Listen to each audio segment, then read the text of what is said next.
This Choircast podcast episode is brought to you by The Collective at TheQuollellective.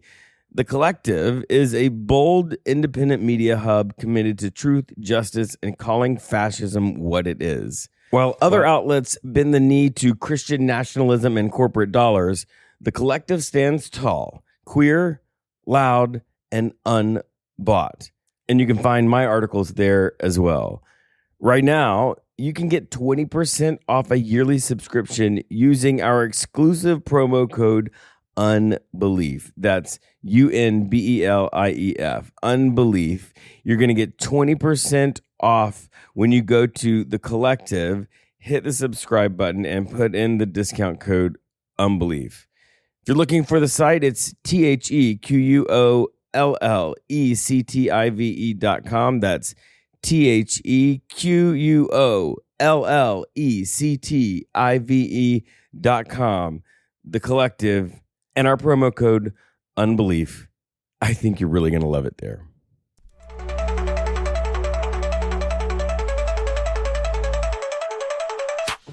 Welcome to the Unbelief Podcast, your journey, actually our journey together beyond inherited beliefs to a spirituality that works for you. I'm your host, Jeremy. I'm a deep skeptic, also a pastor. We can fix that later, right? No? Damn. You've made it to another book club episode of the Unbelief Podcast, and today we are back into talking about these stories that Jesus told in the New Testament called parables. We're looking at a different one, and today it is a really fascinating one. It's called the parable of the two debtors, but it happens in the middle of this bigger story. And so though the parable is really short, it's really just a couple of verses. The whole passage that we're going to really look at is it's in the book of Luke, chapter 36, chapter 7, verses 36 through 50. So this is in the sacred text of Christians, and the Bible. So this is the book of Luke 7, verses 36 through 50. And let's jump in, because this one is fascinating. You can get a lot of it just sort of on the surface reading it, but when you get the background, oh my gosh. Okay, so it starts in verse 36. It says, one of the Pharisees asked Jesus to eat with him, and when he went into the Pharisee's house, he reclined to dine. Now, this is really short.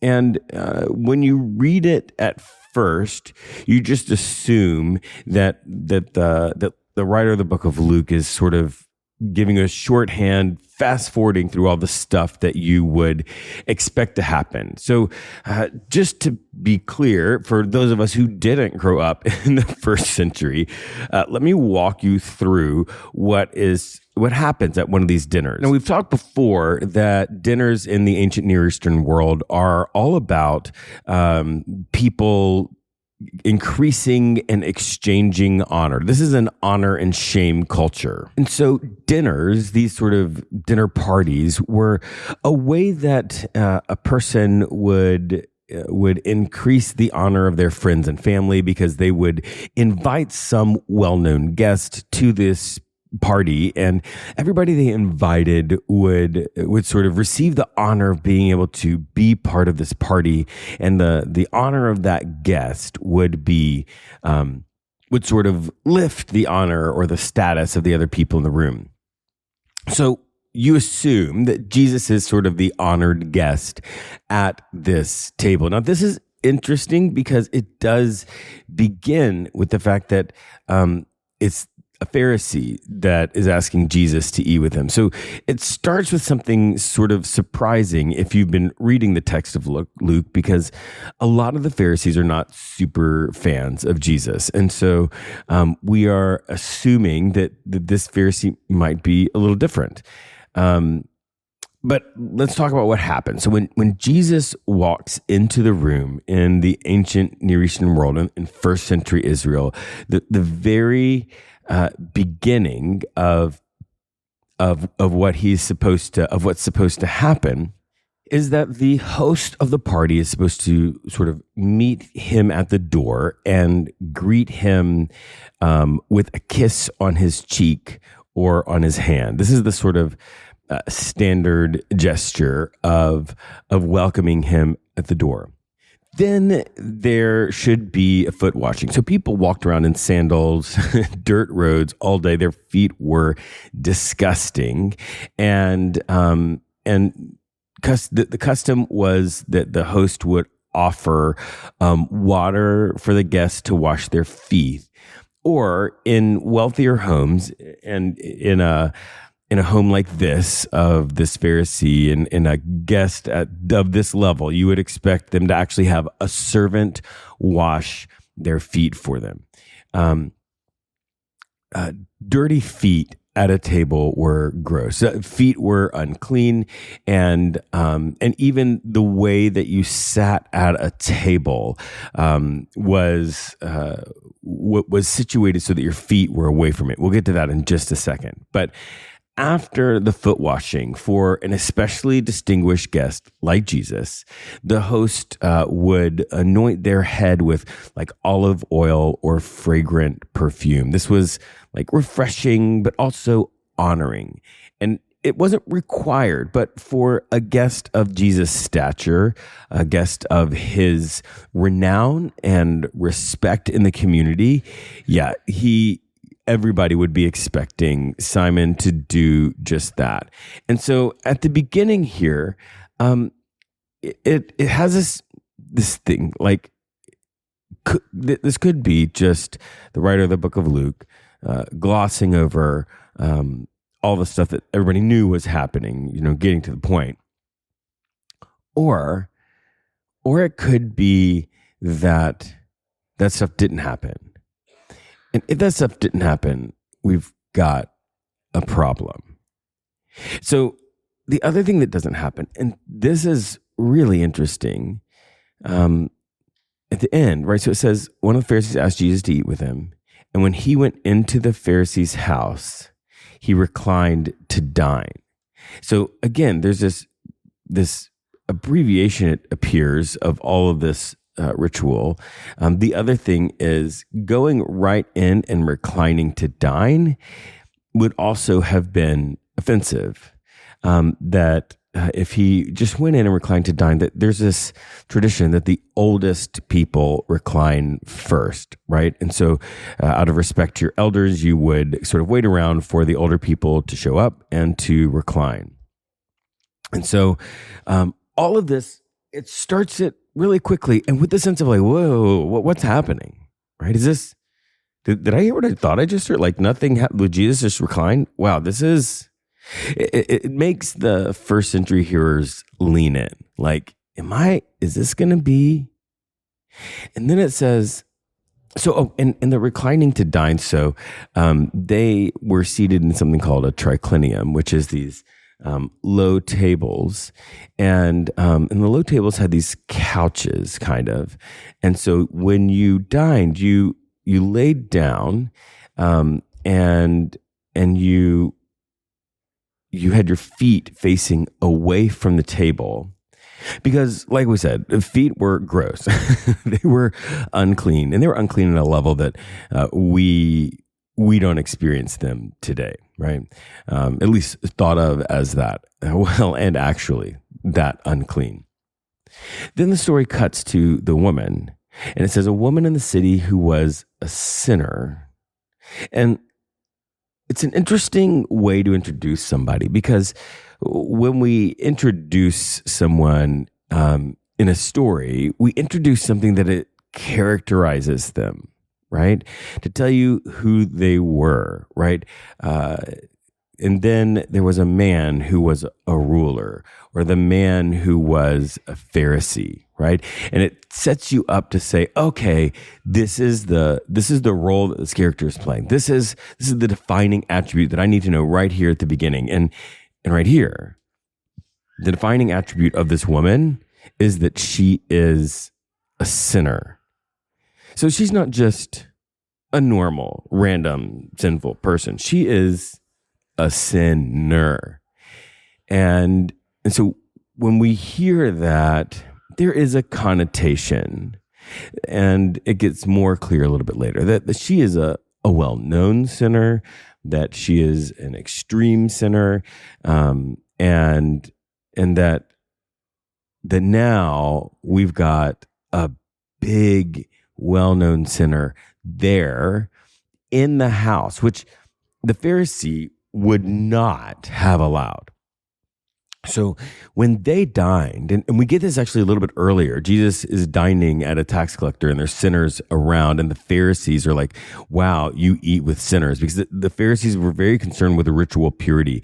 And so everything they did, they would have washed the feet, they would have done all the stuff because they wanted to be ritualistically pure. And that included eating with sinners, right? They would not want to be eating with people who were not ritualistically clean. They would have ushered them out. So this woman says, and a woman in the city who is a sinner, right? We would expect her to not be allowed in, to be stopped at the door, especially when it's her character, her defining trait, like that everyone knows she's a sinner.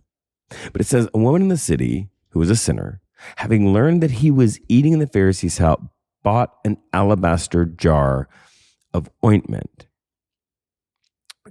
And it says she stood behind him at his feet. Now, again, this alabaster ointment's a big deal, but we jump from that to saying she's there in the house. She's there in the house with Jesus, in the Pharisees, at a Pharisee's dinner. And so there is now something really weird going on. Everybody would be questioning, okay, wait, why is she there? Why wasn't she stopped at the door? Who is this Pharisee that has let this woman in? No Pharisees ever eat with well-known sinners. Like, they don't have them in the house. They definitely don't have them standing behind the honored guest at their big to-do meal. So this cut from, she's a sinful woman, she's bought this expensive ointment, to she's standing behind Jesus. Yeah. That's wild. She's standing behind him at his feet, and it says, weeping. And it's not really clear why she's weeping. We would assume from the introduction of this person that she's a sinner, and she's weeping because of what she has done. She is weeping over her sins. And that is quite possible, right? Someone who was engaged in a high level of sin, who is now welcomed into a Pharisee's house and is in the presence of Jesus, weeping over your sins. It's not a stretch. But it says she was weeping and began to bathe his feet with her tears. So now we have a curious moment, an indication that something more is wrong, an indication that maybe that first verse wasn't an abbreviation, because it appears that Jesus' feet are unwashed, that Jesus' feet are dirty. The most common courtesy was not extended to him when he entered the door. Maybe not, but there's a hint in that direction. And then she says she bathed his feet with her tears and to dry them with her hair. Okay, let's just be clear. Again, cultural nuance here. A woman's hair was to be bound and covered. Okay, like bound and covered. If a woman went around with unbound hair, her husband was to divorce her. Okay, so in this culture, unbound, uncovered hair was shocking. It would be like in a modern culture, a woman comes in to a fine dining celebration, very formal affair and takes her shirt off, right? It would be that kind of shocking and that kind of indication. Like, this is a sensual act, right? The first time a woman uncovers her hair is on her wedding night, right? So this is a huge deal because she has, in order to dry the feet with her hair, she has undone her hair. She has uncovered her hair. And then it says she starts kissing his feet. Now, this is a level of sensuality that was unheard of. Not only has she now unbound her hair, but now the combination of her unbinding and uncovering her hair and kissing his feet, it is shockingly sensual. This is a level of discomfort that we can't fully appreciate, I don't think, in the modern world. Like, I don't know anyone who has been to like a fine banquet and had a woman show up and the guest of honor take her top off and then, like, as everybody is in their suits and ties and ball gowns, starts doing sensual things to this guest of honor, right? This is so far beyond, like, the people are gasping when they're hearing this for the first time. This is just a shocking moment. So she's kissing his feet and then anointing them with the ointment. Okay, so we've got this problem. It is starting to become more and more clear that the beginning of this passage was not an abbreviation. Jesus's feet, it doesn't appear, were washed, and he wasn't anointed with anything. And then it says, now when the Pharisees who had invited him saw it, when the Pharisee who had invited him saw it, he said to himself, like in his own head, if this man were a prophet, he would have known who and what kind of woman this is who is touching him, that she is a sinner. So now it is clear that this woman is a well-known sinner. And this is where we get this strong implication that she is a sex worker, that this woman is someone who is very comfortable with sensuality because this is her profession. And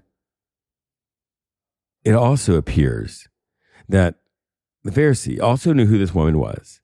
And it feels at this moment like the Pharisee has let her in as a test, as a trap to Jesus, which is not uncommon in the relationship between the Pharisees and Jesus. They are often looking for a way to entrap Jesus, either theologically or in this case, just this would have been a scandal for Jesus at the level of, like, you know, breaking news on CNN. So it appears now that this woman is a plant, that the Pharisee knew who she was. Everybody knew who she was. And so she was standing in the room as people came in. They were all sort of shocked, sort of looking away. Maybe they all were in on it. I don't know. But this is what the Pharisee says to himself, right? He would have known who and what this kind of woman is. This is who is touching him, that she is a sinner. Yeah. Like, I wonder, have you ever had somebody try to trap you into something like this? Maybe not at this level, but have you ever had somebody in a meeting or in work or in your family try to make you look bad? Yeah, I've had that. I've had that a couple of times, and I can tell you, for me, it feels a little anxiety producing, right? to know that somebody has done that or is doing that, it also makes me angry, right? That somebody isn't dealing with me directly, isn't even maybe publicly trying to get, like, this person is trying to trap me into something. And I don't know about you, but I have been trapped before. But most of the time, when somebody's trying to do that, you get it. You see it. You get a sense. You can smell it. You can smell the trap. And either that's what Jesus is doing, or the text sort of implies that Jesus knew what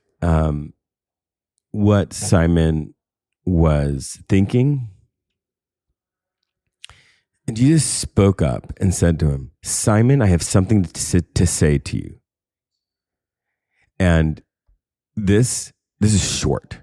Jesus is clearly being short, and I think if we read it in a tone, right? Scholars are a little bit unclear on whether or not this is him being like curt, but a lot of them would say, like, this is Jesus being curt, and he's saying, "Simon, I've got something to say to you," right? And it's tense. The Simon replies with, "Teacher, Rabbi, speak." This is part of the reason that you might think that Jesus was curt, because the Pharisee, Simon, is also curt. "Simon, I've got something to say to you. Teacher, speak." Whew. Yeah, it's getting tense in there. Everybody's on pins and needles, right? And then Jesus gives him this parable. This is the parable we're talking about today. But this parable on its own is brilliant. But in this context, oh man, it brings a weight and a mic drop level. Yeah. Oh my gosh. Jesus says, a certain moneylender had two debtors. One owed 500 denarii, other 50. When they could not pay, he canceled the debts for both of them. Now, which of them will love him more? And before we get into this, just again, we've got a monetary thing that everybody would have understood. So it's important for us to sort of get this in our head. Jesus says that there are two debtors. One of them had 500 denarii, and one of them owed 50. So a denarii is basically 1 day's wage for a common laborer. And so we're just going to take, in the United States of America, there's a minimum wage. So let's just say that's the day's wage. And so for an 8-hour day, which is a normal day of work for a person in the United States, if you have 500 denarii, that's 500 days of work. Like, in order to pay this back, this debt back, this person would have to work 500 days and give that person all of their money. Okay, so that's a lot. It's like about $60,000, right? So this is a person who has $60,000 in debt. And then the other person, it's 50 days of working, which is about $6,000 in debt, right? So the difference between 60 and 6 is clearly a lot. And so when Jesus says this, now what's interesting about this is that generally people would sort of think about this in terms of the money lender, but you expect Jesus to sort of close it out with a little thought, but Jesus doesn't. This parable is turned and now focused on Simon's response. Jesus says, now which of them will love him more? Now this is important for a couple of reasons. Number one, Simon is a Pharisee. He is used to being the person in charge, the person who is teaching and asking his students questions. So here, Jesus is flipping the hierarchy, putting him above Simon and saying a little teaching, asking Simon a question. Simon is now his student. So we have now also offense to this, that Jesus is treating Simon as just a common student with a very simple parable that has a clear assumed answer. Right? A certain moneylender has two debtors, one owed 500 denarii, the other 50, and the moneylender cancels the debts of both of them. It's clear the person who's going to be more grateful is the person who had the other debt. So Jesus not only is flipping it and doing this hierarchical flip, but he is also asking a very pedantic, very simple question, which is also offensive, right? 2 + 2 is what? Right? That's the kind of feeling you get here. So the tension is even higher. And then Simon answers, and I love his answer because I feel like the tone of it is so clear. Like, I suppose the one for whom he canceled the greater debt. Like, I can't believe I'm having to say this out loud right now. 2 + 2 is 4. I get it. It's like, why are you asking me this question? I suppose the one for whom he canceled the greater debt. And Jesus says, you have judged rightly. Then Jesus really starts sticking it to Simon. And what we find is that all of the things that we thought might have happened, yeah, they happened. Jesus says, do you see this woman? I entered your house. You gave me no water for my feet. He should have had a servant wash Jesus' feet, but he didn't even do that. He definitely didn't do that. He didn't even give Jesus the baseline common courtesy. Yeah. You didn't even give me water for my feet, but she has bathed my feet with her tears and dried them with her hair. And so now Jesus is like flipping this offensive action and saying, no. The offense was not her. It was not her unbinding her hair, crying and washing my feet. No. The offense was what you did when I walked in the door. How dare you? He says, you gave me no kiss. Oh my gosh. It's the basic greeting. Your guest comes to the door. You do the kissing thing that you've seen people do in other cultures, right? This is just like saying hello. Like I showed up at your house. You didn't even say hello. You didn't even offer me it. Like the base level. Jesus. Now we see like, oh, wow, everybody here would have been shocked by the way Jesus had been treated and would have been like, how is he just letting this happen? You gave me no kiss, but from the time I came in, she has not stopped kissing my feet. Right? The most unclean part of me. You didn't do the base level thing. She has gone over the top. Again, Jesus is reversing things. All of the things that she had been doing that you would assume from a person in this culture that were offensive, that shouldn't be done, that people were shocked. No, those things were not shocking. Jesus is saying, she did the right thing, not the wrong thing. You put her here as a plant, right? Because it says, he says, but from the time I came in, she was already there. Yeah, she was a plant. Simon brought her in as a test. From the time I came in, she has not stopped kissing my feet.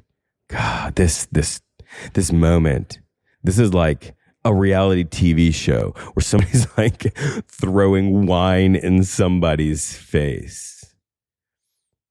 You did not anoint my head with oil, but she has anointed my feet with ointment. Yeah. It says, therefore, I tell you, her many sins have been forgiven. Now this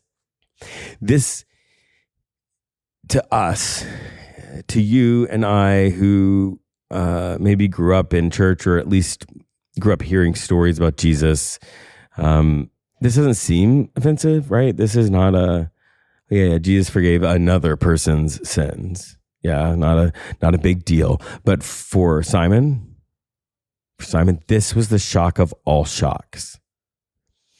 Because no one but God was allowed to forgive sins. And generally, it was thought not until after a whole ritual, a whole thing had been fulfilled.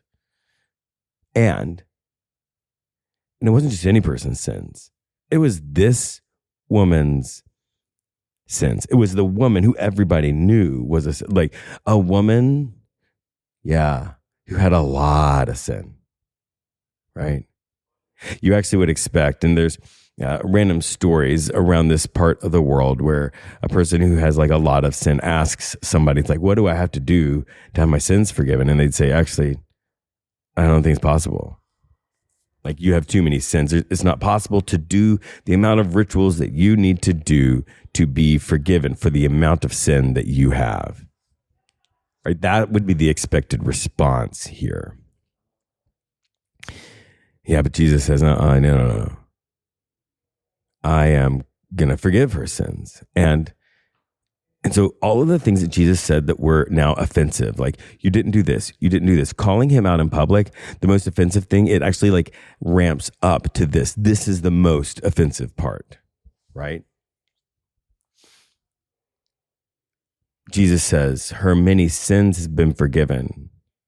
Hence, she has shown great love, but the one to whom little is forgiven loves little. And then he says, this is a pronouncement, right? Her sins are forgiven. But those who were at the table with him began saying among themselves, who is this who even forgives sins? Wow. So like we have a whole lot, right? The woman's sins are forgiven. And then he says, but the one whom little is forgiven loves little. Jesus is like he doesn't stop short of turning it on Simon again. Her sins are forgiven because she loves a lot. But the person who loves a little, that's you. That's you. But the one to whom little is forgiven loves little. And it's possible that the implication is, and is not going to receive my forgiveness. I don't think that's there, but it's intense. And then the people at the table are like, what, who is this, right? You assume that the other people at the table were also Pharisees, also people who would have been offended by Jesus saying, your sins are forgiven, pronouncing forgiveness of this woman's sins. And then the mic drop. The mic drop is at the end. The most offensive thing, the thing that would be the most shocking to everyone in the place. Verse 50, Jesus says to the woman, your faith has saved you. Go in peace. Your faith has saved you. Oh my gosh. This is over the top. Because what he's saying is, like, it would take a good bit of faith to have your sins forgiven. You have to have faith in God. But like the idea of your faith being enough to save you, right? People would think it's like proportional to the sin that you have. So this person has a lot of sin. So Jesus is implying she has a massive amount of faith, not a little faith, a massive amount. Like everybody would have taken this to say, holy cow. And also, a rabbi saying that you had great faith in public, if you've been ostracized because of whatever it was, whatever the sin people thought was going on for you, you'd be ostracized. But a rabbi pronouncing that you have great faith, it puts a social pressure on people to accept you again, right? It gives you a huge honor boost.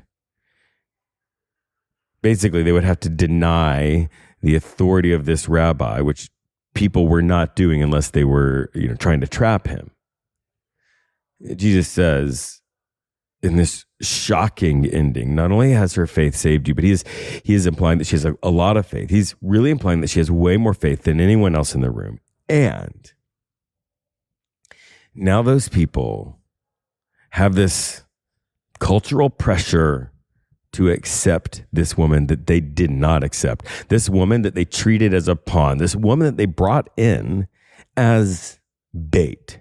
They brought in as a test to Jesus, as a trap. Yeah.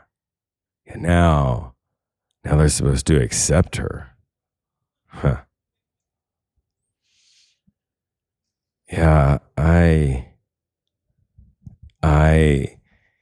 find this parable to be both comforting and challenging. Right? There's days when I feel like I can't overcome the bad habits, the proclivity to sin, right? Everybody has their own things. And there's days that you just feel like you're horrible. Everybody has those days. If you don't have days that you think you're not great, you might have to take a moment to reflect right now. You might be even more like the Pharisee in the story, but there are days that I feel like that. And when I feel like that, when I feel like probably the woman in this story felt, yeah, man, this woman, and it just says that, oh wait, no, she's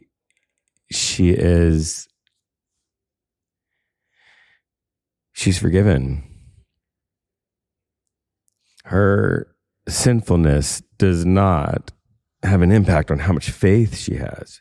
You can have both great faith and great sin. Which, when you realize that, it's comforting, right? It doesn't mean that you don't have to try to become the best version of yourself, but it does say that, like, when I feel like I'm stuck in a rut, when I'm having a hard time, when I feel like I am just the worst person in the world, well, the worst person in the world can still have a lot of faith. Your faith isn't, the amount of faith you have isn't a protection against ever doing the wrong thing. You can have great faith and great sin at the same time. And then there's times when I'm like the Pharisee, looking down my nose at somebody for something, or worse, trying to use my influence, my education, my status to get a leg up on somebody else. Oh, geez. I try not to do that, but I know I have, and it wrecks me when I think of it. Yeah. The other side of the parable is, just because other people think you have a lot of faith doesn't mean you do. And in fact, here, there's this implication that basically it's saying that, like, sin and faith are not connected. It's not a one-for-one correlation. And even if people think, oh, wow, this person has a lot of faith, they can be just as sinful as the woman. Is just different sin, right? And when you're thinking of yourself that way, you got to take a step back. And right here at the end, just a little bonus. If you've ever heard Mary Magdalene, and you've heard her spoken of as if she was the sinful woman, as she was a sex worker, she wasn't. There's no actual connection in the text between these two stories, between anything about Mary Magdalene and this woman. In fact, that happened by a Pharisee, basically by Pope Gregory the Great in 591, the year 591. He conflated Mary Magdalene and the sinful woman in a sermon, and it stuck. Hashtag patriarchy. This isn't Mary Magdalene here. Mary Magdalene is actually very wealthy, bankrolled Jesus ministry. It's a whole thing, but that's another podcast. But as I'm looking at this and I'm thinking about this woman and the times that I have had to deal with this in my own life, in my own self, I realize that one of the most helpful things in dealing with this kind of stuff is when you're in community with other people. And not a judgy community, not a community that's like telling you you're going to hell all the time, but a community that helps you process and helps you think spiritually without the judgment. And I know that doesn't sound like a lot of your experiences of church. I get that. That's why we call our community not church. And I think you'd love it. It's a spiritual community for people who have all kinds of different religious identities, but who want to be in a supportive space, a space where they can process stories like this, where they can process their own spiritual life, their own personal life, and what's going on in the world, all of that, and have people that support them in hard times. If you're interested in that, I think you would love it. Not Church is an amazing place. You can go to patreon.com/skepticpastor. Patreon.com/skepticpastor. You can join it there. It's $3 a month. You can give more, but it's pay for what you get, because a lot of us has trauma around people manipulating us out of our money in religious settings. So we don't ask for donations. You pay for what you get. It's $3 a month. And like, if it stops working for you, just stop paying. And look, if $3 is actually too hard for you, that's fine. You can reach out to me. I'll get you in for free, because we're also not about systemic injustice that's perpetuated by a capitalist society. We're not engaging in the bad side of capitalism here. Wherever you're listening to this podcast, it would really help us if you would share it with a friend, if you would like it, give it all the stars, maybe even write a comment. That would really help. That's it. That's the podcast. Shout out to the Choir Network, to Patheos, to Matthew and Keith, who make everything happen. Now, get out of here. Go do something to make the world a better place. Okay? We'll see you next time.